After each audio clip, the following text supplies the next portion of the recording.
Enfoque. Geopolítica, investigación, relaciones internacionales. Enfoque. Una mirada profunda y decolonial a los hechos más importantes de nuestra historia.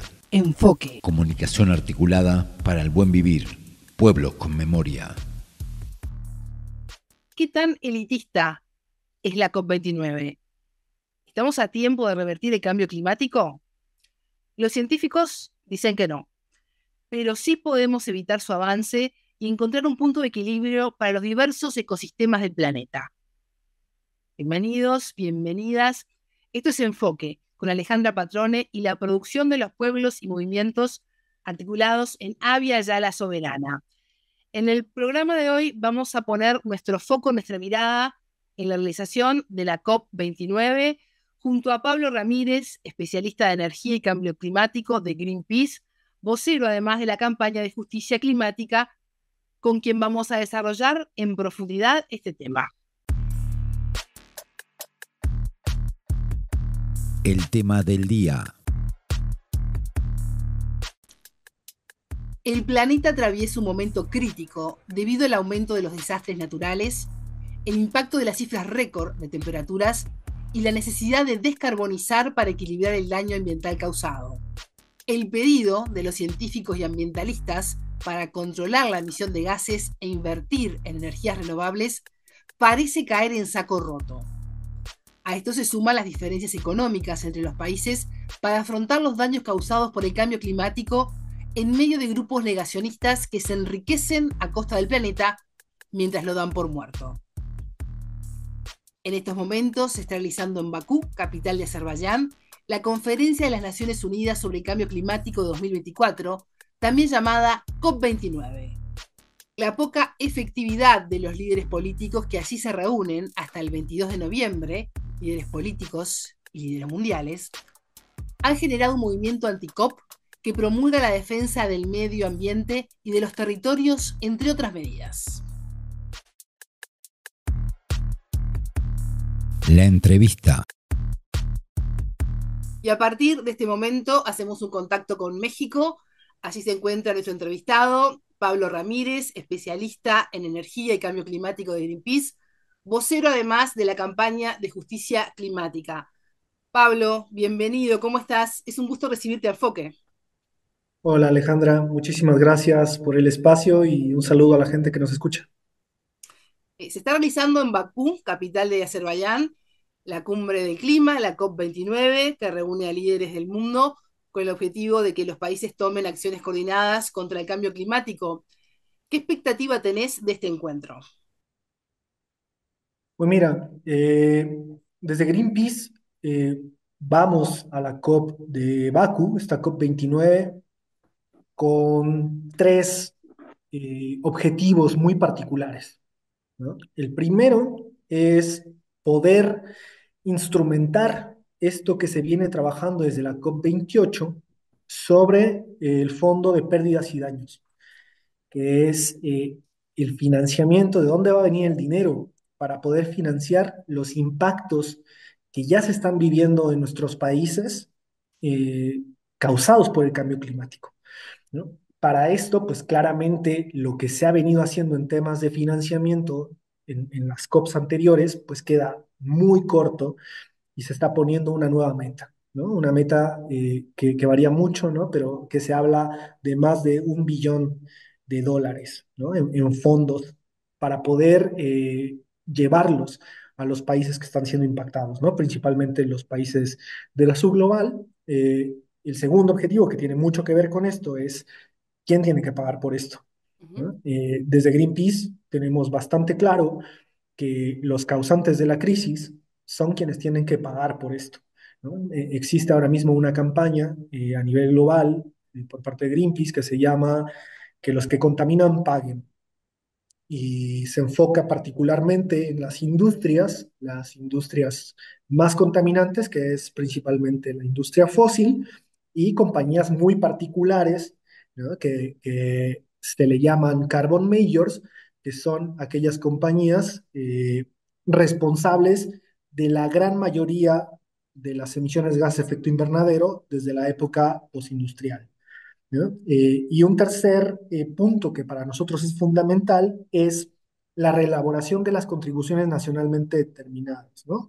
Estas herramientas que son las que instrumentan el Acuerdo de París en cada una de las partes, ¿no? En cada uno de los países que forma parte del Acuerdo de París, ¿no? Estas contribuciones nacionalmente determinadas tendrían que obedecer a la mejor ciencia disponible, ¿no? Todos estos papers que han salido últimamente diciéndonos que el 1.5 es posible, pero que la ventana de oportunidad es cada vez más corta, ¿no? Y tendrían que llevar los objetivos de reducción de emisiones de los países a alinearse con estas ventanas del 1.5, ¿no? Y particularmente, por ejemplo, en México, además del tema de mitigación, lo que nosotros estamos esperando de la COP es poder tener una política de adaptación al cambio climático robusta, ¿no? Que permita actualizar los atlas de riesgo estatales para poder identificar dónde están las vulnerabilidades de cada una de las regiones de México y poder generar planes de acción y de respuesta a estas vulnerabilidades con un presupuesto suficiente para que las comunidades y la gente pueda estar a salvo de los impactos climáticos que en México ya se viven. Ujú. Mientras te escuchaba, ¿no? Preguntar quién es que paga, en mi país, Uruguay, se utiliza mucho la frase el que rompe es el que paga, ¿no? Pero en materia de daños climáticos esto todavía no corre. Recuerdo hace unos meses, mientras mis hijos que tienen 7 y 3 años ya separan la basura, reciclan, ¿no? Tienen esa conciencia y esa educación en el cuidado del medio ambiente. Leí un influencer que se tomaba un jet privado para tomar un café en otro estado, ¿no? En un segundo todo el esfuerzo social que recae mucho en los pobres lo borra una empresa, un millonario sin educación, un negacionista. ¿Es posible combatir estos hechos tan atroces contra el cambio climático? ¿De qué manera se puede hacer? Sí, o sea, yo pienso que es posible, ¿no? Y la ciencia dice que es posible. Creo que aquí el tema justamente es todos los esfuerzos que han habido desde la gran industria por tratar de mantener el status quo a costa de lo que sea, ¿no? Creo que vale la pena poder empezar a recapitular un poco desde dónde viene todo esto, ¿no? Décadas atrás, la industria fósil pagó científicos para negar la existencia del cambio climático. Sí. Esto ha salido a la luz eh, en estos últimos años, ¿no? Y entonces ha habido esfuerzos muy particulares, muy bien enfocados para negar la existencia de la crisis. Las industrias fósiles sabían perfectamente cuál era la causa y hacia dónde nos llevaba desde hace muchas décadas y lo han tratado de negar sistemáticamente. Una vez que no pudieron negarlo más, una vez que la ciencia era lo suficientemente contundente, lo que buscaron hacer fue decir, bueno, esto no es antropogénico, ¿no? Esto es natural y el cambio climático es un ciclo natural, ¿no? Que es verdad, pero cuando hablamos de cambio climático antropogénico, de las emisiones de gases de efecto invernadero causadas por la acción humana, pues queda completamente claro quiénes son los responsables, ¿no? O sea, la industria fósil, del 70% de las emisiones históricas pues, Ujú. cae en su cuenta, ¿no? Una vez que no pudieron seguir negando eso, entonces lo que hicieron fue decir, bueno, sí, pero la culpa es de todos, ¿no? Y entonces ahí viene la huella de carbón, ¿no? Y esta, tratar de culpar al individuo pues es que la industria fósil funciona porque tú lo demandas, ¿no? O sea, porque la persona genera la demanda que nos hace a nosotros existir, como si nosotros fuéramos los responsables de elegir qué tipo de energía y cómo funciona el sistema en nuestro planeta, ¿no? Y en nuestros países. Entonces, creo que cada vez les queda ya mucho más grande, ¿no? La mentira, ¿no? Ya no hay forma de estar ocultándose atrás de esos telones que ellos mismos han puesto, ¿no? Cada vez es más evidente qué es lo que está pasando y quién tiene la culpa. Lo que tenemos que hacer, y creo que ahí sí, como sociedad es muy importante, es poder llevar a los responsables a que tomen y que sea, ¿cómo decirlo? O sea, que los responsables paguen, básicamente, ¿no? O sea, llevar a que se haga justicia.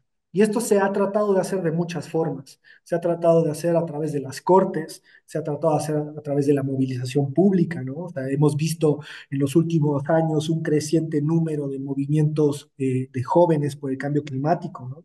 Que me parece que es fundamental porque al final de cuentas de lo que estamos hablando es de su futuro, ¿no? De su posibilidad de tener una vida digna, ¿no? Estamos viendo también muchos esfuerzos de incidencia con gobiernos, estamos viendo muchos incluso movimientos ya alternativos a la COP, de muchos grupos que piensan que la respuesta ya no está ahí, ¿no? Que se tiene que hacer desde otro lado y entonces pues empiezan a surgir las anticops, que este año será, me parece que en Colombia o en Sí, México, no me acuerdo, ya se está eh, realizando. se está realizando ahora mismo, ¿no? Entonces, hay muchas cosas que se están haciendo ya. Y lo importante justo es poder empezar a construir una nueva forma en la que los responsables, como tú dices, ¿no? El que lo rompe lo paga. Ujú. Y pues acá las cosas están bastante rotas, entonces tenemos que hacer que estas industrias que tienen cara, que tienen nombre, ¿no? Que tienen un domicilio fiscal, se hagan responsables de todo eso que han roto, ¿no? Porque a pesar de que la crisis está aquí, de que la crisis está cobrando vidas, ¿no? O sea, es importante no dejar de ver eso. O sea, son impactos económicos, claro, sí, pero son impactos en cuestión de vidas. Hay gente que está muriendo por causa de cambio climático, ¿no? Y estas industrias siguen generando ganancias récord año con año, ¿no? Y siguen contaminando y lucrando de la crisis, ¿no? Esto es lo que no se puede seguir permitiendo. Ujú. Pablo, tú sos especialista en energía y cambio climático. En ese sentido, quiero consultarte cómo evalúas el ritmo de los avances en materia de transición energética y también los compromisos asumidos para reducir el calentamiento global, teniendo en cuenta además lo que retrocedió Europa en los últimos años como consecuencia de la crisis energética y la guerra en Ucrania. Claro. Pues mira, es claro que vamos en un ritmo pues, muy lento, ¿no? Mucho más lento de lo que debería estar ocurriendo. Existen varias organizaciones que se dedican a hacer este tipo de evaluaciones y que evalúan, por ejemplo, dos cosas: los compromisos que existen por país y la acción climática, ¿no? Que es cómo se están materializando esos compromisos. Para empezar, los compromisos que están ahí están quedando muy por debajo de lo que tendría que suceder en el mundo, ¿no? De acuerdo a un análisis que recién leí, el de la brecha de emisiones que Ujú. saca Naciones Unidas, de cumplirse todos los compromisos que existen en materia de reducción de emisiones ahora mismo en el mundo, estaremos encaminándonos a un incremento de la temperatura de más de 2,6 grados, ¿no? Esto ya nos pone en un escenario que es prácticamente imposible de modelar, ¿no? O sea, no sabemos qué es lo que va a pasar en materia de las alteraciones ecosistémicas y cómo esto va a afectar a las especies, incluyendo la humana, en el mundo, ¿no? Estamos hablando de un escenario que no sabemos si la vida humana pueda seguir existiendo tal como la conocemos, ¿no? Solamente como para dejar claro de la magnitud del reto y de las cosas que están en juego ahora mismo, ¿no? Esto de cumplirse con todos los compromisos, ¿no? Pero los compromisos no se están cumpliendo, eso es lo más preocupante, ¿no? Entonces, pues vamos bastante mal en esta cuestión.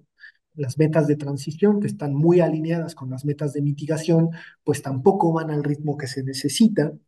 Y desde hace un par de años en las COPs se ha puesto sobre la mesa esta discusión, ¿no? Necesitamos acelerar el ritmo de la descarbonización del mundo, ¿no?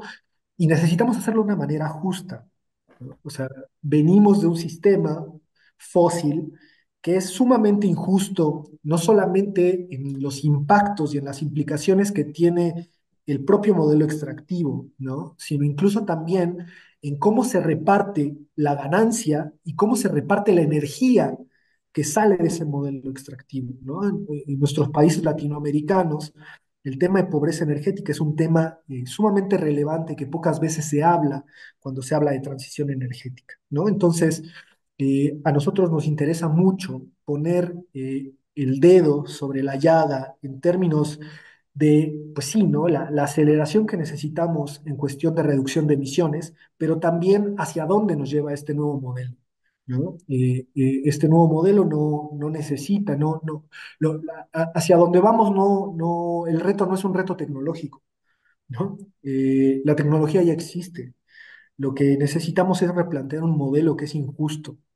Entonces, creo que de ahí vienen muchas de las complicaciones en cuestión de la transición, ¿no? Porque los que ahora se benefician del modelo, pues claramente no lo quieren soltar, pero creo que es muy importante que la gente, la sociedad civil, empiece a tener conciencia de hacia dónde tendríamos que movernos y por qué, o sea, de dónde viene esa necesidad de moverse y cómo es que eso beneficia a la gente. De repente cuesta mucho trabajo poder imaginar un modelo que supere los combustibles fósiles, ¿no? De repente yo he escuchado a gente que dice que es más fácil pensar en la extinción que en el fin de los combustibles fósiles, Sí. ¿no? Y cuesta trabajo, ¿no? Creo que el cambio climático también es una crisis de imaginación, pero lo que viene después no forzosamente tiene que ser malo para la gente. Yo creo que las tecnologías renovables pueden ayudar a construir modelos que sean mucho más democráticos, no solamente en cuestión de la calidad de vida, sino también en el acceso a la energía, ¿no? Entonces, se nos viene un reto muy grande, Ujú. no lo estamos haciendo al ritmo que se necesita, pero creo que también es importante poder invitar a la gente a hacer este ejercicio de imaginación y darse cuenta que lo que viene forzosamente no tiene, o sea, no tiene que ser peor forzosamente, ¿no? Hay muchas alternativas que pueden construirse desde y para la gente. Mencionabas movimientos alternativos, ¿no? Como por ejemplo la anti-COP, en donde los pueblos originarios son protagonistas en la defensa de los territorios. Teniendo en cuenta eso, ¿qué tan creíble es la COP 29, ¿no? Hubo 28 anteriores. Sí, claro. Eh, yo pienso que conforme avanzan estas conferencias, se va erosionando la credibilidad, ¿no? Y pues eso es inminente, ¿no? O sea, si no se ve un progreso y siguen habiendo año con año y cada vez el lobby fósil aumenta su participación y de repente te encuentras que la COP es en un país petrolero defendiendo las inversiones petroleras, pues claramente el tema se va erosionando. Lo que es real también es que es lo que tenemos en este momento, es lo que hay. Y es importante construir de manera paralela. Yo pienso que esos esfuerzos son muy valiosos, esos esfuerzos donde tiene cabida las comunidades que están resistiendo, que están en primera línea de los impactos del cambio climático y de los impactos del modelo extractivo, pero también creo que es importante no soltar lo otro, ¿no? Y seguir empujando y seguir visibilizando. Yo creo que uno de los grandes problemas que tiene la COP es que se ha construido de una manera tremendamente elitista, así como se ha construido también la discusión del cambio climático, ¿no? Entonces, se reúne una cúpula de gente hablar de nuestro futuro, ¿no? Hablar de nuestras vidas, y la gran mayoría de las personas no está ni enterada de qué está sucediendo, mucho menos de la relevancia que tienen esas decisiones, ¿no? Yo creo que justo la gente que nos dedicamos a comunicar el tema climático tenemos una gran labor en poder socializar, ¿no? En poder democratizar esta información que se ha construido de una manera súper excluyente y poder llevarla a la gente y mostrar qué es lo que se está discutiendo, por qué eso tiene que ver con el hecho de que no estés llegando a fin de mes, ¿no? O sea, ¿por qué no puedes pagar la electricidad en tu casa? ¿No? ¿Por qué está subiendo el gas? Eh, ¿Por qué subió la tortilla? ¿No? ¿Por qué subió el tomate?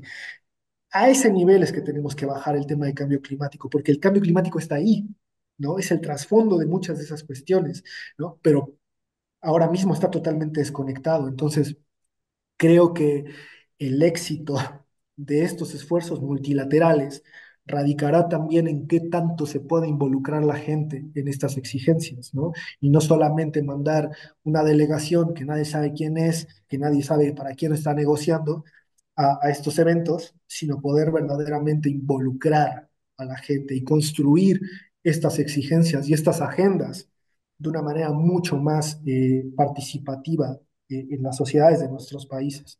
Ujú. Pablo, las temperaturas globales están alcanzando cifras récord en la historia del planeta. Los fenómenos extremos, ¿no? También son cada vez más frecuentes, la pérdida de vidas humanas que tú mencionabas. ¿Estamos a tiempo de revertir esta situación? Pues mira, el incremento de la temperatura no se va a revertir, ¿no? Eso es lo que la ciencia nos ha advertido. El cambio climático que ha avanzado se va a quedar ahí, ¿no? Entonces, lo que necesitamos es poder estabilizar la temperatura en un nivel donde nos permita seguir teniendo ecosistemas sanos, ¿no? Un planeta sano, no romper los puntos de no retorno ambientales, ¿no? El tema de las emisiones de gases de efecto invernadero es solo uno, pero después están los hielos polares, está la temperatura oceánica, la absorción de fosfato, entre muchas otras cosas que tenemos que estar ahí también observando y que tienen mucho que ver con pues pues sí, o sea, con este modelo sumamente abusivo en el uso del planeta, ¿no? ¿Es posible? Sí, es posible, la ciencia lo dice, ¿no? Está ahí. El problema es que necesitamos una acción conjunta, ¿no? Sin precedentes. Entonces, eh, pues eso no va a suceder de manera automática, ¿no? Entonces, creo que es muy importante poder llevar las exigencias a los niveles de urgencia que demanda, ¿no? La situación. Entonces, es complicado, claramente es complicado, pero es posible, ¿no? Y creo que pues una de las cosas que tiene el cambio climático es que es sumamente democrático, ¿no? A todos nos va a tocar, a todos. Quizá no ahorita, pero seguramente nos va a tocar. Y estamos viendo el cambio climático cada vez más cerca, ¿no? O sea, si no te pasó a ti, conoces un vecino que ya está teniendo temas de escasez de agua, ¿no? Si ya está cada vez más cerca, ¿no? Entonces, por más que nuestro privilegio nos aleje del problema, pues cada vez estamos más próximos, ¿no? Entonces, yo creo que es fundamental poder eso, o sea, como poder entender de lo que estamos hablando, de cómo nos involucra a nosotros mismos, a nuestros hijos, y poder empezar a tomar acciones y exigencias a quienes toman las decisiones para que se haga algo, ¿no? Al respecto. Entonces, bueno, creo que, creo que mientras la ciencia nos muestre que sigue habiendo chance, pues habrá que seguir haciendo lo posible porque se limite, ¿no? El aumento de la temperatura. Pablo Ramírez, especialista en energía y cambio climático de Greenpeace, vocero además de la campaña de justicia climática. Muchas gracias por estos minutos con enfoque. Muchísimas gracias, Alejandra, y bueno, eh, un gusto poder estar en este espacio. Igualmente. A ustedes les decimos que pueden volver a ver este programa o escucharlo en www.radiovictoriagt.com. Ya se viene la frase del día. Tengan todos ustedes una excelente jornada. Buena vida para todos. La frase del día. Yo pienso que conforme avanzan estas conferencias, se va erosionando la credibilidad, ¿no? Y pues eso es inminente, ¿no? O sea, si no se ve un progreso y siguen habiendo año con año y cada vez el lobby fósil aumenta su participación y de repente te encuentras que la COP es en un país petrolero defendiendo las inversiones petroleras, pues claramente el tema se va erosionando. Lo que es real también es que es lo que tenemos en este momento, es lo que hay. Y es importante construir de manera paralela. Yo pienso que esos esfuerzos son muy valiosos, esos esfuerzos donde tiene cabida las comunidades que están resistiendo, que están en primera línea de los impactos del cambio climático y de los impactos del modelo extractivo, pero también creo que es importante no soltar lo otro, ¿no? Y seguir empujando y seguir visibilizando.